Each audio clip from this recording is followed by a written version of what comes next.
누가복음 24장, 누가복음 마지막 장입니다. 마지막 장, 부활하신 주님께서 엠마오로 내려가는 두 제자에게 나타나셨는데 그것을 우리가 같이 살펴보도록 하겠습니다. 누가복음 24장 13절부터 한 절씩 35절까지 읽겠습니다. 읽는 가운데 하나님의 은혜가 있기를 원합니다.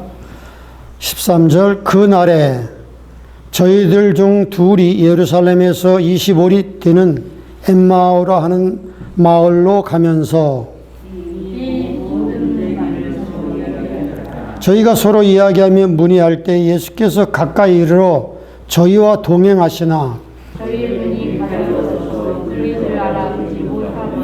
예수께서 이르시되 너희가 길 가면서 서로 주고받는 하는 이야기가 무엇이냐 하시니 두 사람이 슬픈 빛을 띠고 머물러 서더라.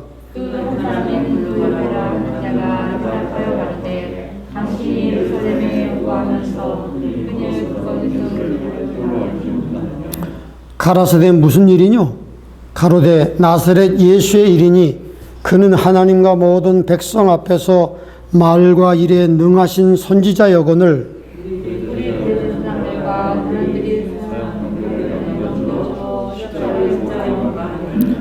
우리는 이 사람이 이스라엘을 구속할 자라고 바랐노라. 이뿐 아니라 이 일이 된 지가 사흘째요.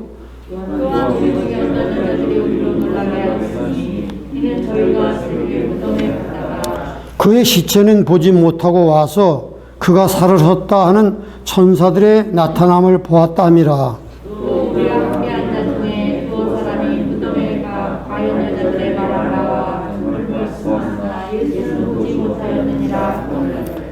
(25절) 가라사대 미련하고 선지자들의 말한 모든 것을 마음에 더디 믿는 자들이여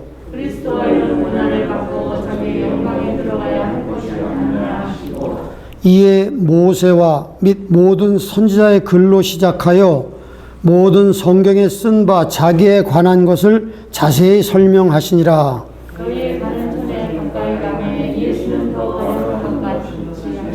저희가 강권하여 가로되 우리와 함께 머무사이다. 때가 저물고 날이 이미 기울었나이다 하니 이에 저희가 함께 유하로 들어가시니라.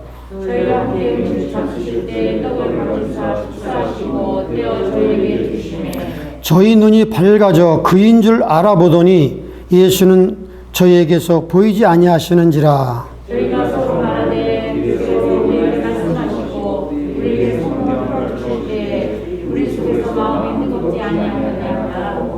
곧 그 시로 일어나 예루살렘에 돌아가 보니 11사도와 및 그와 함께한 자들이 모여 있어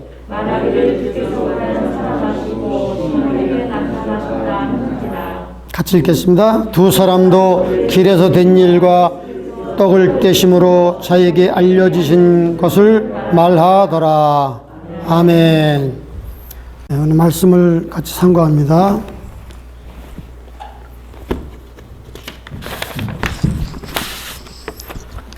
우리가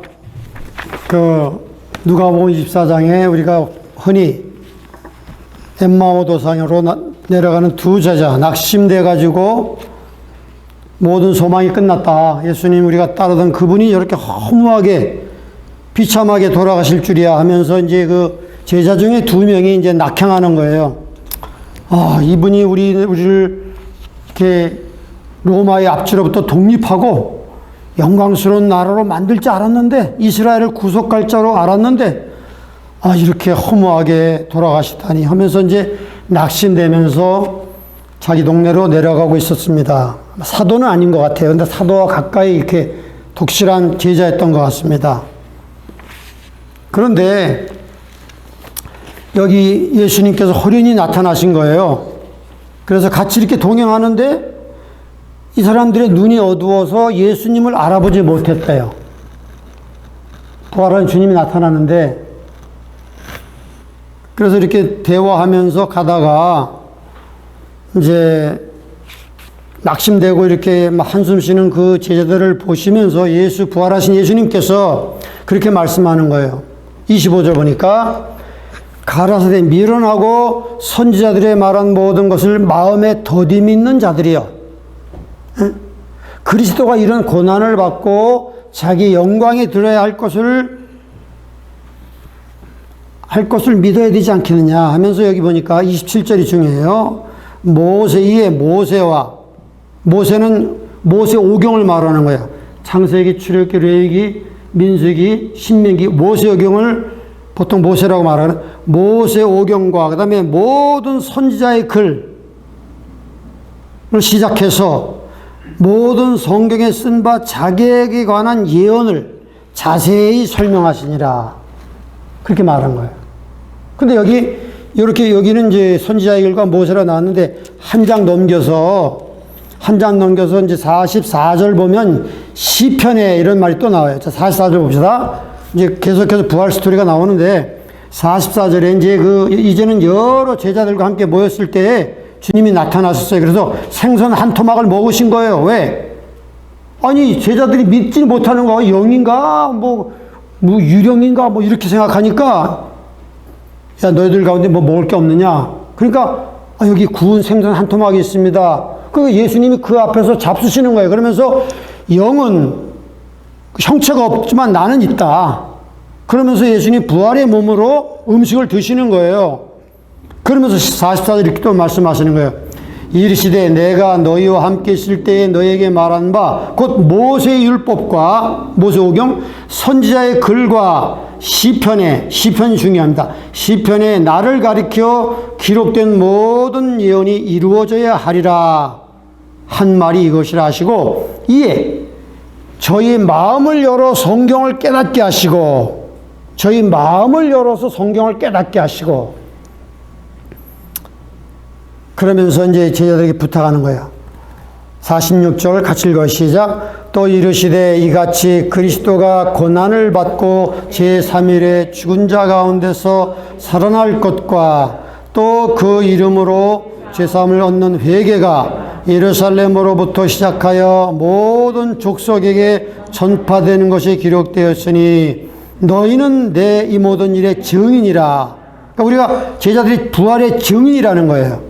그래서 49절 읽어봅시다. 볼지어다 내가 내 아버지의 약속하신 것을 너희에게 보내리니 너희는 위로부터 능력을 입히울 때까지 이 예루살렘에 유하라 하시니라. 예. 아버지께서 약속하신, 너가 이 나의 증인이지만 땅 끝까지 이 복음을 증거하려고 하면은 너희 힘으로는 안 된다 이거예요. 뭘 기다려? 하나님이 약속하신 그 성령이거든요. 하나님이 약속하신 걸 받아야, 성령의 능력을 받아야 너희가 용기 있게 전 세계 모든 족속에게 나가서 이 부활의 증인이 될 것이다. 우리가 증인의 삶을 살려고 하면 내 맨정신으로 안 되는 거죠. 성령의 능력을 힘입어야 돼. 근데 그것은 성령은 언제 오십니까? 성령은 부활하신 예수님이 승천하셔서 하나님 보좌 우편에서 아버지께 받아가지고 너희들에게 부어줄 거라 이거죠. 그러니까 예수께서 부활 승천하지 않으면은 성령을 아버지께 받아서 제자들에게 부어줄 수가 없는 거예요. 그러니까 성령을 받았다는 건 뭐냐? 예수께서 부활하시고 승천하사 하나님 아버지께 받아서 우리에게 부어주셨다 이거예요. 그러니까 이 성령은 오로지 예수 그리스도만 영광 돌리는 거예요. 예수 그리스도께서는 성부 하나님의 영광을 위해서 나는 아무것도 할 수 없노라. 나는 오직 보고 들은 것을 너에게 증거. 예수님은 오직 하나님 아버지 영광만 위해 살았거든요. 그러나 성령님은 오로지 예수 그리스도의 영광만을 위해서 살아가는 것이, 일하시는 것이 성령의 역사예요. 그러니까 여러분, 성령 충만하고 막 성령의 역사가 많이 막 나타나는 곳에서 예수님이 높여지지 않고 사람이 높여진다든지 그러면 문제가 있는 거예요. 막 병 고치고 막 그러면 사람들이 예수님을 바라보지 않고 그냥 병 고친 사람의 손만 의지하고 대단하다 하고 막 그 사람들에게 막 절하려고 막 그러잖아요. 그거 잘못된 거예요. 성령의 역사는 오직 예수 그리스도만 높이는 거예요. 예수 그리스도만 높이는 거예요.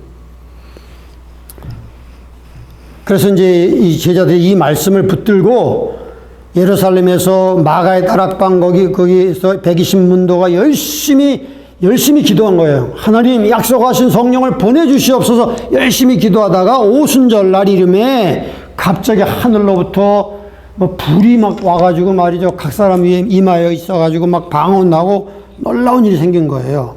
놀라운 일이.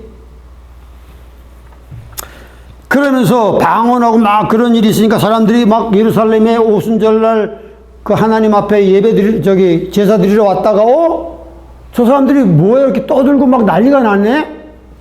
다 거기 모인 거예요. 그래서 어떤 사람, 저 사람들 술 취한 거 아니야 혹시? 미친 거 아니야? 이렇게 막 얘기한 거예요. 그러니까 그때 베드로 사도가 열한 사도와 같이 일어나갖고 말한 거예요. 여러분, 지금이 몇 시입니까? 몇 시입니까? 지금 3시가 아닙니까? 3시는 오늘 9시예요. 아니 9시에 술 먹는 사람이 있습니까? 술은 언제 먹죠? 저녁에 먹는 거예요. 아침 9시부터 술 먹고 해로하는 사람이 있냐 이거죠. 여기 이렇게 성령 우리가 받은 것은 성경의 요엘서에 하나님이 약속하신 말세 내가 내 남정과 여정에게 성령을 물 붓듯이 부어주리라 하는 그 말씀이 응한 것입니다. 예언이 성취된 것입니다 하면서 베드로가 열심히 설교했거든요. 그거 한번 봅시다. 그리고 베드로가 이 사건이, 예수가 부활한 사건이 시편에 기록된 것이 이루어진 것이다 라고 이제 말했는데 그걸 제가 설명하겠습니다. 자, 사도행전 2장 보세요. 오순절날 사도행전 2장에 보면 베드로가 여러 사도와 함께 일어나서 이렇게 그 무식한 베드로가 이렇게 유식하고 하나님의 지혜를 가지고 담대하게 복음을 증거했거든요.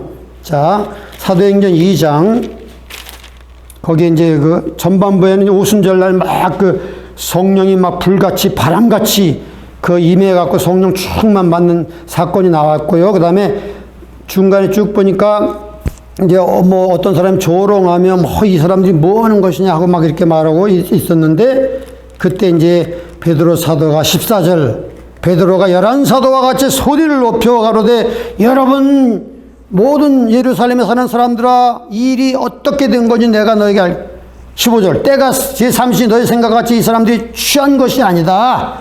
그러면서 요엘 선지자로 하신 말씀이 오래전에 예언된 것이 여기 성취가 된 것이다. 그러면서 성령에 대해서 말씀하시거든요. 자, 그러면서 그 다음에 이 베드로의 위대한 설교가 나옵니다. 자, 그러면서 말이에요. 몇 절을 읽어봐야 되냐면 22절부터 한번 읽어봅시다. 성경에 예언된 사건이라 이거죠. 22절 같이 한번 읽어볼까요? 시작. 이스라엘 사람들아 이 말을 들으라. 너희도 아는 바에 하나님께서 나사렛 예수로 큰 능력과 기사와 표적을 너희 가운데 베푸사 너희 앞에서 그를 증거하셨느니라. 증거한 거예요. 위대한 메시아로서 증거했다는 거죠. 23절은 제가 읽겠습니다. 그가 하나님의 정하신 뜻과 미리 아신 대로 내어준 바 되었거늘 너희가 법 없는 자들의 손을 빌어 못 박아 죽였으나 법 없는 자들이 누구죠? 로마 사람들이에요. 로마 사람들은 하나님 법이 없잖아요. 그죠? 그 법 없는 자들의 손을 빌어 너희들이 유대의 지도자들이 예수를 십자가에 못 박혀 죽였으나 24절 읽어봅시다. 시작. 하나님께서 사망의 고통을 풀어 살리셨으니 이는 그가 사망에게 매여 있을 수 없었음이라. 사망의 고통을 풀어서 하나님이 해방시키셨다는 것이죠. 그러면서 이제 구약의 시편을 인용하는 거예요. 25절. 다윗이 저를 가리켜 가로되 시편 16편에 나오는 겁니다. 내가 항상 내 앞에 계신 주를 배웠으며 나로 요동치 않게 하기 위하여 그가 내 우편에 계시도다. 우리 시편 16편에 나온 거잖아요. 시편 16편에 나오는데 거기에 26절을 같이 읽어봅시다. 시작. 이러므로 내 마음이 기뻐하였고 내 입술도 즐거워하였으며 육체는 희망에 거하리니 이게 시편 16편 8절부터 11절에 인용되는 그 말씀이에요. 27절 읽어봅시다. 시작. 이는 내 영혼을 음부에 버리지 아니하시며 주의 거룩한 자로 썩음을 당치 않게 하실 것이미로다. 이 다윗이 이렇게 기원전 1000년경에 다윗이 자기의 신앙 고백으로 이렇게 이 말씀을, 시편을 지었는데, 여기에 하나님께서 그 예수 그리스도께서 부활하실 것을 거기에 이렇게 예언하셨다는 거죠. 메시아닉 그런 의미가 담겨 있다는 거예요. 이중의 의미가 있는 거예요. 다윗 자신의 신앙 고백이기도 하면서도 거기에 하나님께서 메시아가 장차 죽음을 보지 않고 육체가 썩지 않고 부활할 것을 거기에 예언한 것이란 말이에요. 그러면서 보세요. 자, 27절. 이는 내 영혼을 음부에 버리지 아니하시며 주의 거룩한 자로 썩음을 당치 않게 하실 것이미로다. 그 다음에 마지막 절에 주께서 생명의 길로 내게 보이셨으니 주의 앞에서는 나로 기쁨이 충만하고 하시리다 하였으니, 형제들아, 내가 조상 다윗에 대하여 담대히 말할 수 있노니 다윗은 죽어 장사되어 그 묘가 오늘까지 우리 중에 있도다. 아니, 다윗이 그렇게 시편을 썼는데, 기록했는데, 하나님이 영감을 받아 기록했는데, 다윗은 그 죽어서 그 무덤이 우리 가운데 있지 않느냐? 그죠? 그 무덤이 예루살렘에 있잖아요. 다윗의 무덤이. 그죠? 무덤이 있어서 장사되어 그 묘가 오늘까지 우리 중에 있지 않느냐? 있도다. 30절. 그는 선지자라. 여러분, 베드로가 말하기를 이 다윗은 선지자라는 거예요. 왕이었지만 선지자라. 하나님이 미리 맹세하사 그 자손 중에서, 다윗의 자손 중에서 한 사람을 그 위에, 그 보좌 위에 세워 앉게 하리라 하심을 미리 보는 거로. 이 다윗이 굉장히 신령한 사람이에요. 미리 그 하나님의 계획을 본 거예요. 미리 보는 거로. 31절 읽어봅시다. 미리 보는 거로 그리스도의 부활하심을 말하되 저가 음부에 버림이 되지 않고 육신이 썩음을 당하지 아니하리라 하더니, 이 예수를 하나님이 살리신지라 우리가 다 이 일의 증인이로다. 그러니까 다윗이 자기의 신앙 고백을 했지만 그건 다윗의 입을 빌어서 하나님의 성령님께서 메시아가 그 육체가 음부에서 썩음을 당치 않는, 그건 메시아에 관한 것이다. 메시아에 관한. 다윗은 육체가 썩어서 그 묘가 우리 가운데 있지 않느냐. 그 시편 16편이 그러니까 이중의 의미가 있다는 거예요. 다윗의 고백과 메시아에 관한 건 예언이 그렇게 이렇게 섞여 있다는 것이에요. 이걸 잘 깨닫는 것이 우리가 성경을 잘 이해하는 것이거든요. 그러니까 하나님의 성경은요, 이렇게 자꾸 이게 예수님의 초림 있잖아요. 초림. 메시아로 오시는 초림과 예수님의 재림의 사건이 이렇게 섞여 있어요. 이사야서를 쫙 읽어본다. 그러니까 그걸 우리가 하나님의 성령의 지혜를 받아 잘 예리하게 분석할 줄 알아야 돼. 나눌 줄 알아야 돼. 아, 요건 예수님의 초림에 관한 것이고, 요건 예수님의 재림에 관한 것이고, 아, 요건 다윗의 고백이고, 요건 메시아에 관한 예언이구나. 이걸 분명하게 잘 분석하는 것이 성경을 잘 이해하는 것이고, 그게 하나님의 지혜가 필요한 거예요. 주의 종들에게 이런 능력이 필요한 거예요. 성경을 잘 쪼갤 줄 알아요. 쪼개야 돼. 아까 예수님께서 엠마오로 내려간 두 제자에게 모세의 글로 시작해서 선지자에과 시편에 관한 걸 자세히 설명했잖아요. 자세히 설명하니까 이 사람들의 마음이 뜨거워졌어. 눈이 열렸어. 예수를 알아봤어요. 여러분이 성경을 들을 때, 성경을 읽을 때 내 마음이 뜨거워져야 돼. 뜨거워져야 돼. 그게 성령 받는 거예요. 그러면 내 마음의 눈이 열리는 거예요. 성경을 지식으로만 아는 게 아니라 그렇게 하려면 어떻게 해야죠? 누가복음 24장 마지막에 보니까 예수께서 저희의 마음을 열어 성경을 깨닫게 하셨다. 여러분, 성경을 깨닫는 건 내 힘으로 될 수 있는 게 아니에요. 열심히 읽고 열심히 들어야겠지만 그 말씀이 내 마음에 뜨겁게 와닿게는 예수께서 마음을 열어주셔야 돼. 1754년인가요? 그 요하네슬레가 회심하는 계기가 있었어요. 그 사람이 옥스포드 대학 출신이고 대단한 사람인데, 이 사람이 목사 안수를 받고 이제 그 조지아주, 미국의 친개척지 미국의 조지아주에 와서 선교를 하는데 뭐 열매가 없는 거예요. 열매가 아무리 외쳐도 뭐 성령의 능력이 나타나지 않고 죄인들이 회개하지도 않고, 야, 이거 내가 선교사 그만둬야 되겠다고 막 고민하면서 다시 고국으로 돌아가는 거예요. 고국으로 돌아가는데 그 당시 여러분 몇백 년 전에 뭐 제대로 된 배가 있었겠습니까? 범선이냐, 범선. 얼마나 막 풍랑을 치고 막 파도가 치고 난리가 치니까 막 토하고 난리가 난 거예요. 배가 현찮잖아요. 그런데 자기는 고생하고 있는데 어느 한편 구석에서 일단의 무리들이 모여갖고 막 찬양하는 소리가 들리는 거예요. 이상하다. 이렇게 난리를 치는 법석에 무슨 찬양하는 사람이 있는가 하서 가서 보니까 일단의 무리 남녀들이 모여가지고 찬양하면서 그 어려운 과정에서 하나님을 신뢰하고 기도하는 모습 볼 때 너무 평화로운 거예요. 이상하다. 나는 예수님 믿고 나는 선교사고 막 이렇게 많은 교육도 받았는데 나는 이렇게 불안하고 막 미쳐 죽겠는 저 사람들 왜 저렇게 뭐 어떤 믿음을 가졌길래, 어떤 믿음의 비밀을 가졌길래 이 상황 속에서 담대하게 평화롭게 하나님을 찬양하는가. 너무나 그 마음속에 그 퍼즐링이 된 거예요. 그 나중에 이제 알고 보니까 사람이 모라비안 교도라, 모라비안 교도. 독일의 그 진젠돌프 백작과 함께 공동체 생활하는 모라비안 교도라는 걸 알게 돼갖고 나중에 런던에 돌아온 다음에 이제 그 모라비안 교도가 하는 그 어떤 그 모임에 참석하게 된 거예요. 그 요한에서 일기에 기록했어요. 내가 내키지는 않았지만 한번 가보자. 그래가지고 모라비안 교도가 하는 집회에 가서 맨 뒷자리에 앉아가지고 이렇게 듣는데 갑자기 그 강대상에서 그 사회자가 성경을 읽는 거예요. 로마서 1장. 의인은 오직 믿음으로 말미암아 살리라는 그 로마서 1장의 말씀을 쭉 읽어나가는 가운데 요한에서가 기록하기를 갑자기 내 마음이 뜨거워지는 걸 느꼈다는 거예요. 뜨거워지는 걸 느꼈다. My heart was strangely warmed.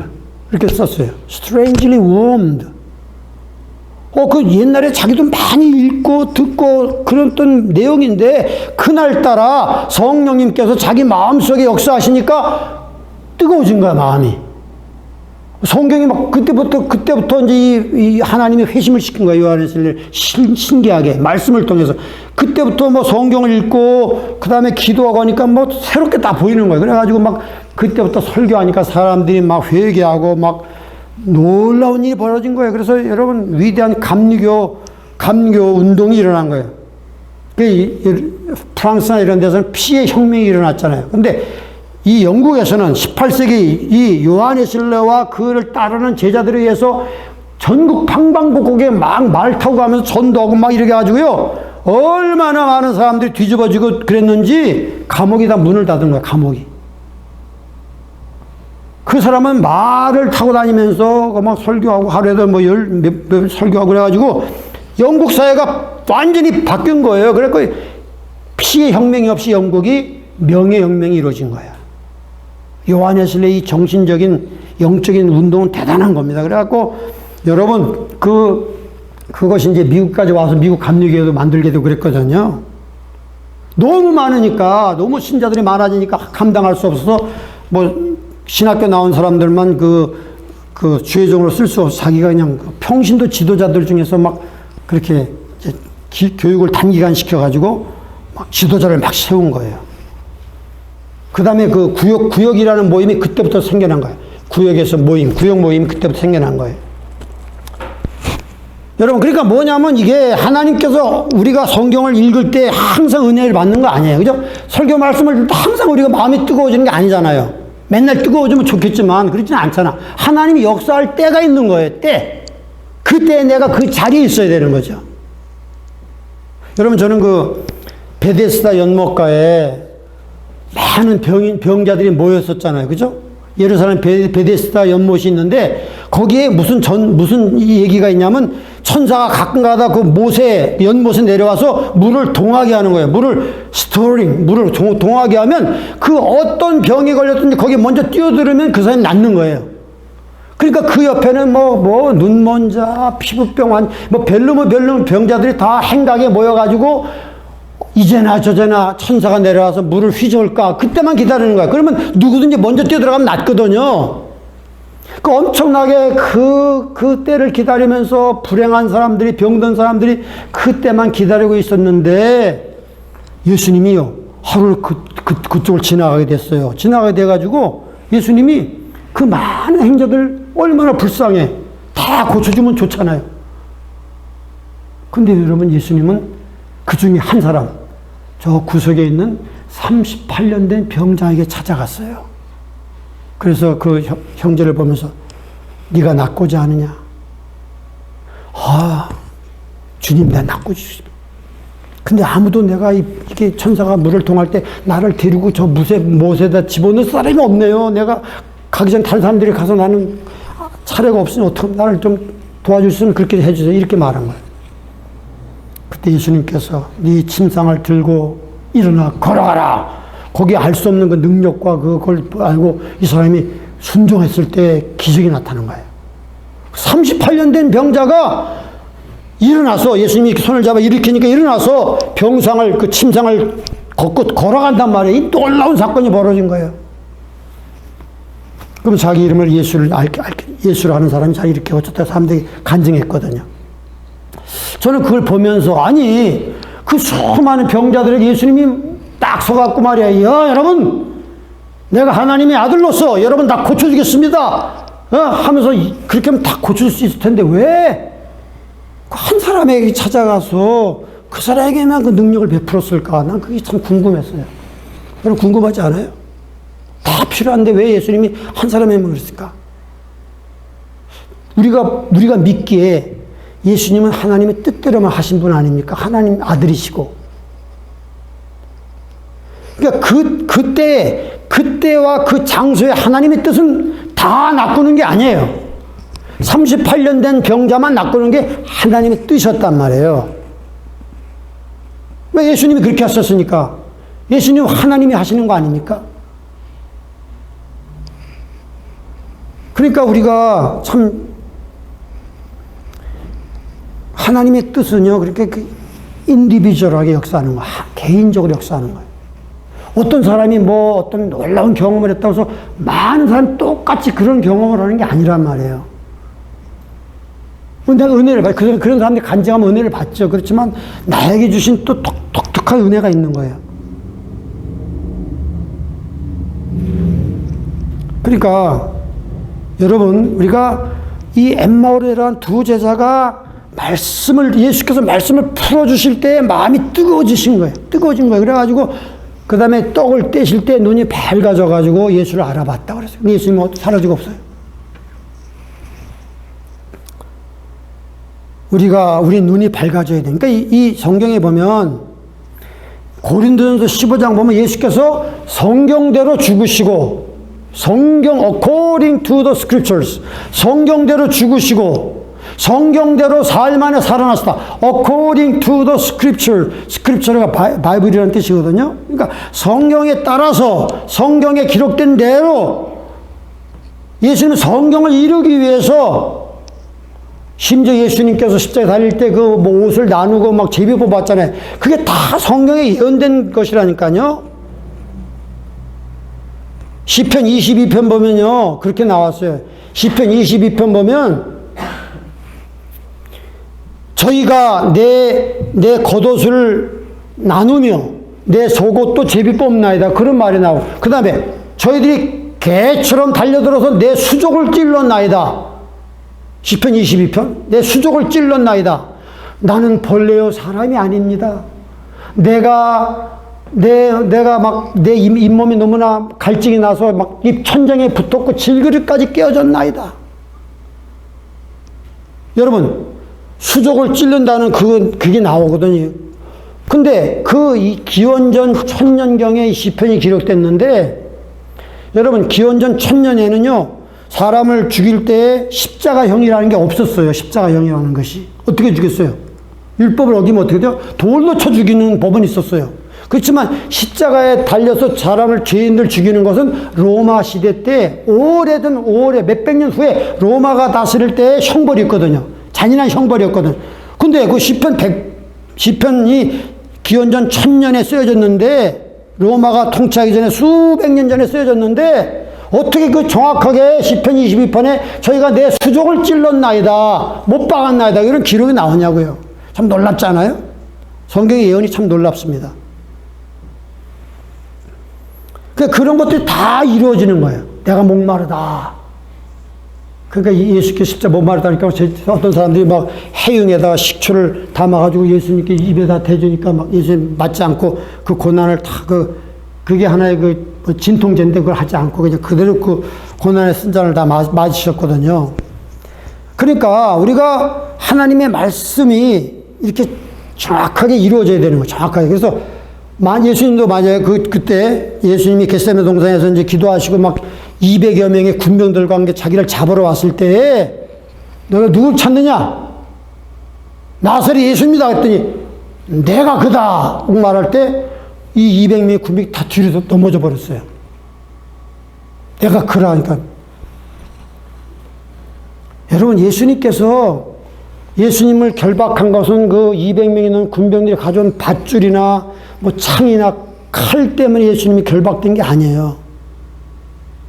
예수님이 한번 기도만 하시면 하늘에 12군대가 내려와서 다 쓸어버릴 수가 있어요. 그런데 예수님이 결박당하신 것은 바로 여러분과 저를 미리 내다본 거로 수많은 백성들이 자기의 피공로를 향하여 예수를 믿고 기뻐하며 하나님의 자녀가 될 그 영광스러운 미래를 바라보면서 그 사랑 때문에 예수님이 스스로 결박당한 것이지 군병들의 창이나 칼이나 로프가 밧줄이 예수를 잡아 결박한 게 아니란 말이에요.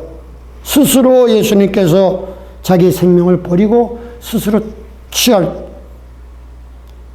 내 생명을 나에게서 빼앗는 자가 아무도 없다. 그러나 나는 스스로 버리노라. 나는 스스로 버리고 스스로 취할 수가 있다. 이것은 내 아버지의 계명을 받았다. 이렇게 말하는 거예요. 예수님은 생명을 자기가 버릴 수도 있었고 다시 취할 수도 있는 거예요. 세상 누가 그런 사람이 있어요? 예수님이 스스로 자기 생명을 버린 거지 그들이 예수의 생명을 뺏을 수가 없는 거예요. 놀랍잖아요? 그래서 영어 성경 보면 예수님 운명하실 때 He gave up His Spirit. He gave up. 그 자기의 생명을 이렇게 포기했. He gave up His Spirit 이렇게 나와요. 다시 예수님 찾는 거예요. 부활하실 때. 그러니까 여기 제가 얼마 전에도 얘기했지만 시편 16편에 이렇게 말했잖아요. 내가 내 앞에 항상 주 하나님을 보시며 그가 내 우편에 계심을 내가 요동치 아니하려다. 그러므로 내 마음이 기쁘고 내 영광도 즐거워하며 내 육체는 편안히 거하리니는 주께서 내 영혼을 음부해버리지 아니하시며 주의 거룩한 자로 썩음을 당치 않게 하실 것이로다. 이게 바로 다윗이 자기에 대해서 신앙 간증하다가 메시아에 대한 예언으로 넘어가는 거예요. 메시아에 대한 예언으로. 기원 1000년에. 그러면 주께서 내게 생명의 길을 보이셨으니 그 앞에는 기쁨이 충만하고 그 오른편에 영원한 즐거움이 있는. 이건 뭐예요?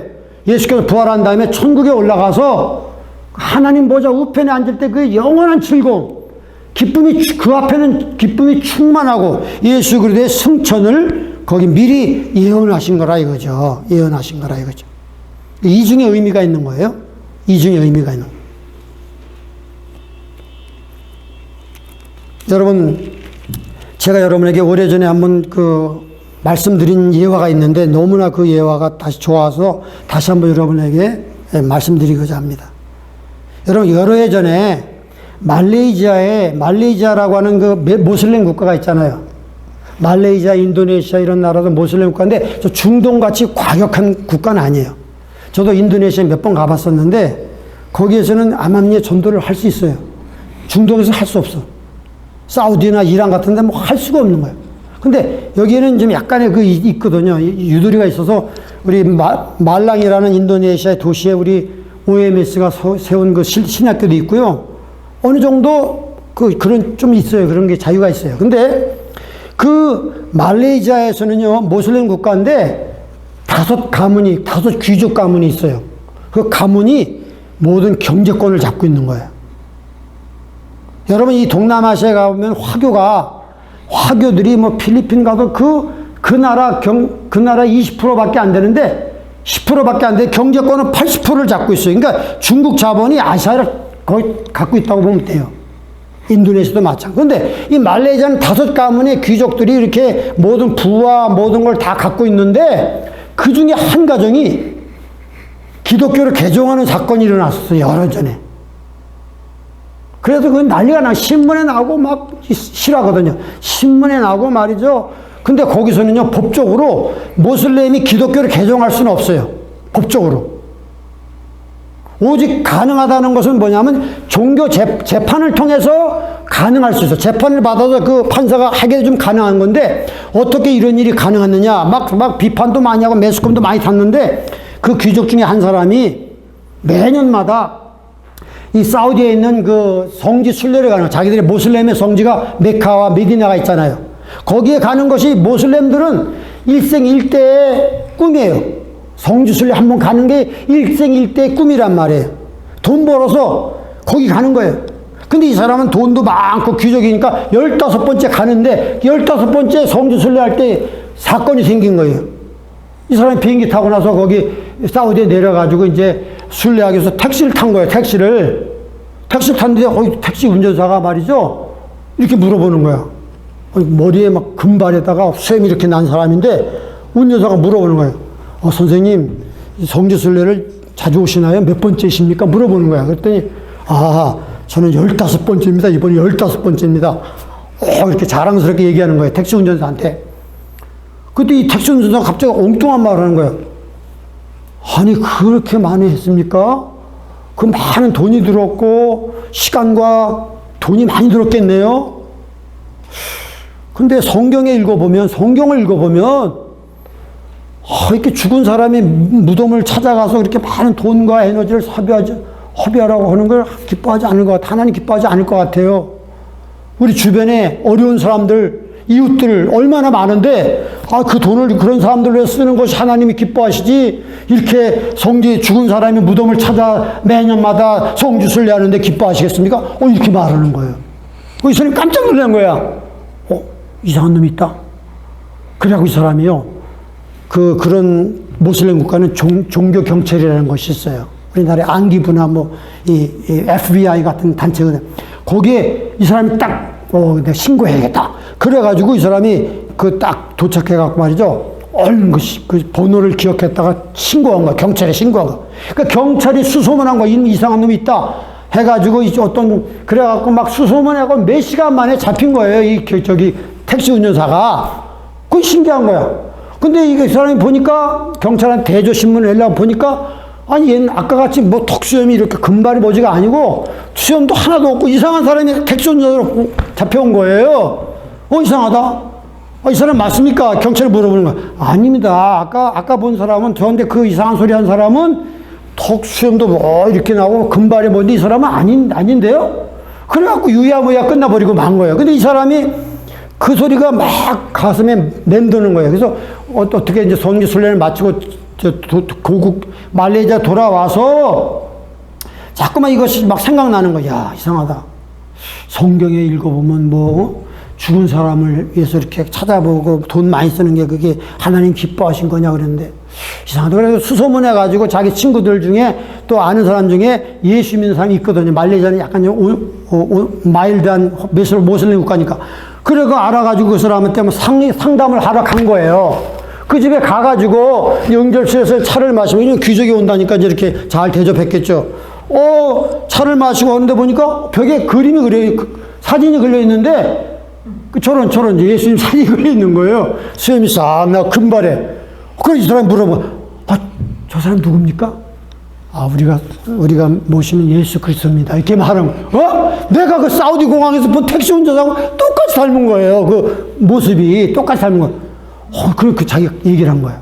내가 이 택시 타고 왔는데 그 사람이 나한테 말이지.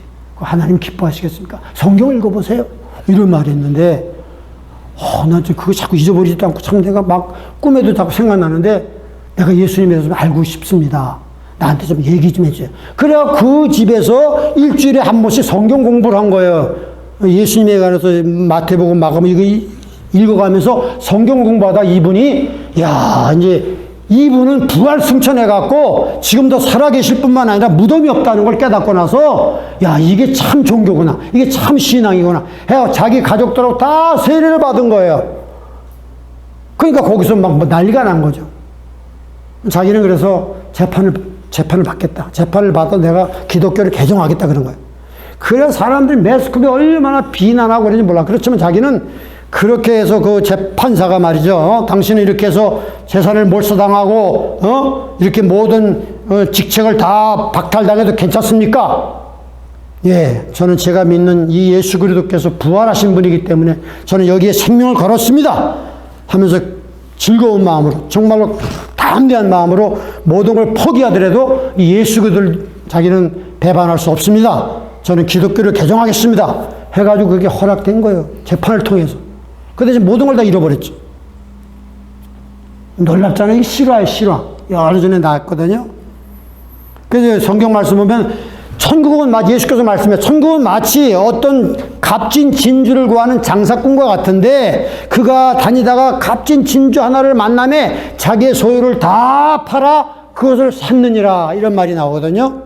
정말 이 말레이시아의 귀족은 그 값진 진주를 만나서 찾아서 영생의 주님을 찾아서 자기의 모든 걸 잊어버리더라도 정말 담대하게 포기할 수 있는 그런 보배를 찾은 거예요. 여러분 어떻습니까? 이 보배 때문에 뭐 잃어버린 거 있습니까? 많은 기독교인들이 이 보배와 함께 다른 것도 갖기를 원해요. 하나님이 그렇게 주면 좋겠지만 어떤 경우는 이게 상충될 때는 우리가 담대하게 예수 때문에 포기할 수 있는 그런 용기가 있어야 될 줄로 믿습니다.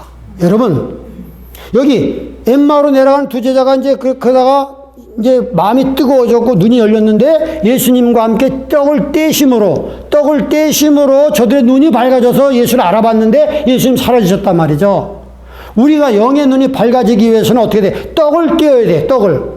우리가 한 달에 한 번씩 하는 이 성만찬인 떡도 그런 의미가 있는 거예요. 여러분, 이 성만찬에 참석해서 예수님의 떡을 뗄 때 우리 눈이 밝아지고 우리의 또 예수님의 등에 채찍에 맞음으로 너희가 나음을 입었다. 예수의 몸된 그 떡을 먹을 때 우리가 이 영육간에 치료받을 뿐만 아니라 우리의 눈이 밝아지는 거예요. 눈이 밝아져.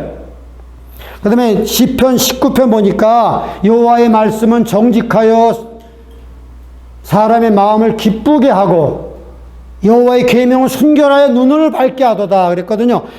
우리가 영의 눈이 밝아지기 위해서 하나님 말씀을 자꾸 읽어야 돼. 하나님 말씀 자꾸 들어야 돼. 그래서 영의 눈이 그 말씀을 통해서, 순결한 말씀을 통해서 내 영의 눈이 열려야 되는 거죠. 영의 눈이 열려야 돼. 그 다음에 또 영의 눈이 열리는 방법은 안수받을 때, 여러분 사도 바울이 예수 믿는 사람 핍박하러 다마스커스로 가다가 갑자기 위에서 하늘에서 빛이 내려서 부활한 주님 만났잖아요. 그 눈이 뭐가 꼬꾸라졌어요. 주여 누시나이까? 하늘에서 음성이 들렸어. 나는 네가 핍박하는 예수다. 예수님, 내가 언제 주님 핍박했습니까? 나 믿는 사람들을 핍박한 게 곧 나에 대한 핍박이다. 그래서 눈이 멀어서 주변 사람들에게 부축받아서 다마스커스 들어갔는데 하나님께서, 예수께서 말씀하신, 너는 거기 가서 아나니아라는 사람이 그 스트레이트라는 그 직가라는 곳에 있는데 그 사람을 초청해서 안수받아라. 그 바울이 막 그냥 그 밥도 못 먹고 눈이 어두워가고 있는데 그 아나니아도 또 환상 중에 주님의 음성을 듣고 다윗을 찾아가서 형제 사울아, 길에서 만난 주 예수께서 나를 보내서 너에게 성령을 준다. 성령을 받으라. 그러니까 이 사람이 막 안수하니까 말이죠. 눈에서 비늘 같은 게 떨어졌어요. 비늘 같은 게. 그 다시 환하게 볼 수가 있었어요. 여러분, 안수받을 때 특별한 경우에, 매번 그런 건 아니지만 특별한 경우에 하나님께서 우리의 눈을 밝혀주십니다. 비늘이 떨어져야 돼요. 성경 보는 눈이 열려야 돼. 하늘문이 열려야 돼. 성경이 믿어져야 되는 거예요. 인간의 말이 아니라 하나님의 말씀으로, 능력의 말씀으로 믿어져야 되는 거예요.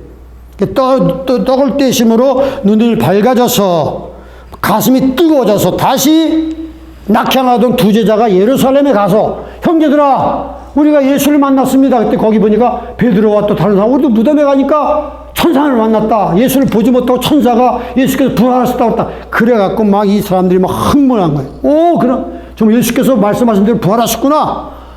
그런데 막 있는데 저녁 때쯤 돼서 문을 닫고 사람들 두려워지는데 예수께서 쑥 들어오셔서 너에게 평강이 있을지어다. 그러면서 예수께서 부활하신 주님께서 제자들에게 야 너희들 먹을 거 없냐?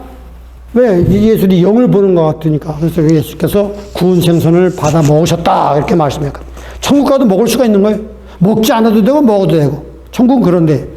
그래서 여러분 오늘 우리가 이 부활절 날 예수 그리스도의 살아계신 그 영광스러운 날을 우리가 기념하고 또 감사하는 것도 중요하지만 내가 평상시에 내 눈이 밝아져서 떡을 땜으로 눈이 밝아져서 가슴이 뜨거워져서 하나님 말씀을 통해서 우리가 이 생동감 넘치는 부활의 신앙으로 살아가기를 바랍니다. 함께 기도합시다. 오늘날도 예수님께서는 택시 운전사로 또 어떤 농부로 손님으로 어떤 형태로든지 우리에게 나타날 수가 있는 거예요. 신비한 겁니다, 신앙은.